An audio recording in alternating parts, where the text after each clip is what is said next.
Is it really necessary to formally train managers on how to direct?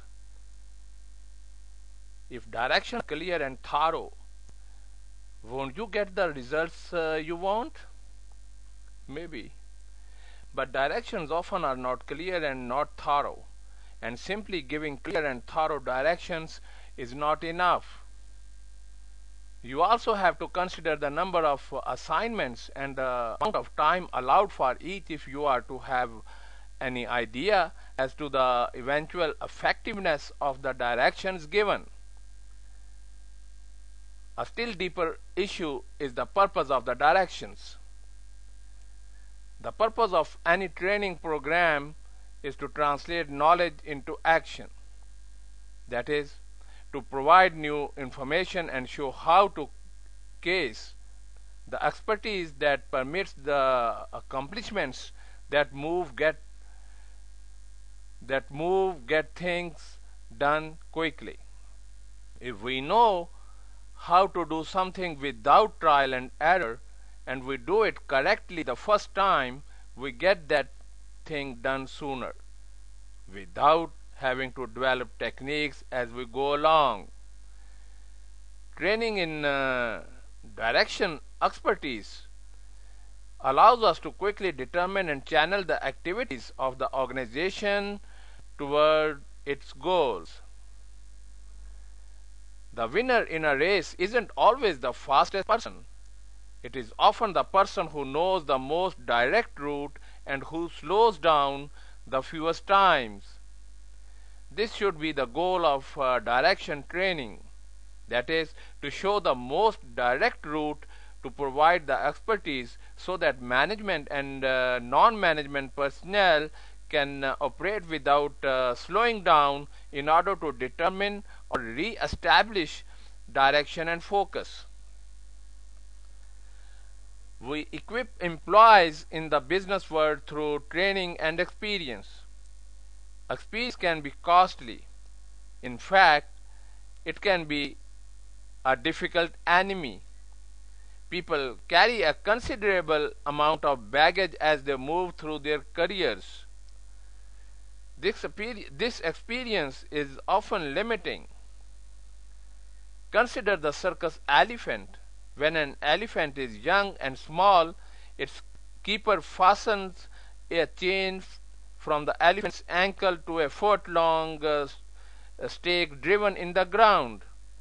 No matter how hard the baby elephant pulls, it can't dislodge the stake. As the elephant gets older and larger, it no longer pulls on the stake. It doesn't believe it can dislodge the stake because that's what it has experienced. In reality, the elephant is confined by an attitude, not a stake, because its great size and strength would easily allow it to pull free.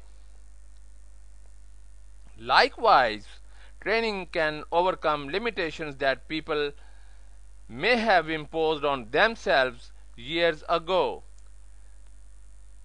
when they were different elephants. The sign of good management or leadership is the ability to focus a group of individuals on the successful attainment of goals.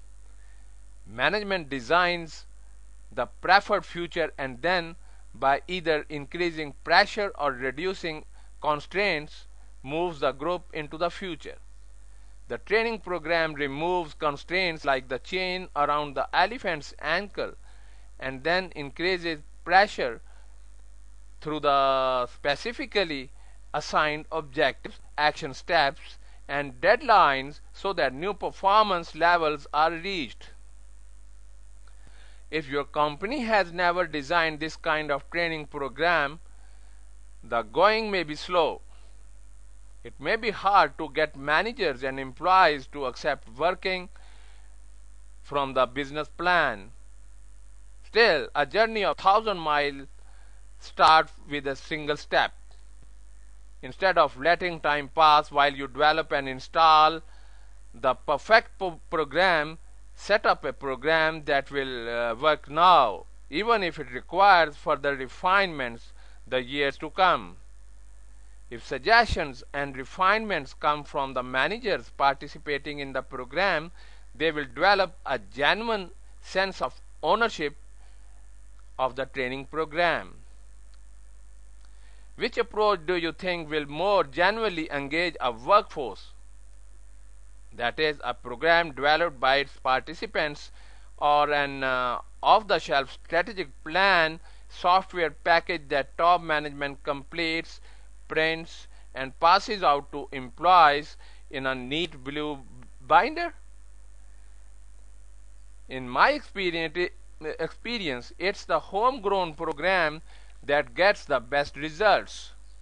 By developing your own strategic plan training program, you will ensure that everyone in your company understands and is willing to work on the overall business objectives. Log on to my website www.asifjmeer.com. Also visit my blog at asifjmeer.wordpress.com. Thank you for your time. Thank you for listening. Have a wonderful day.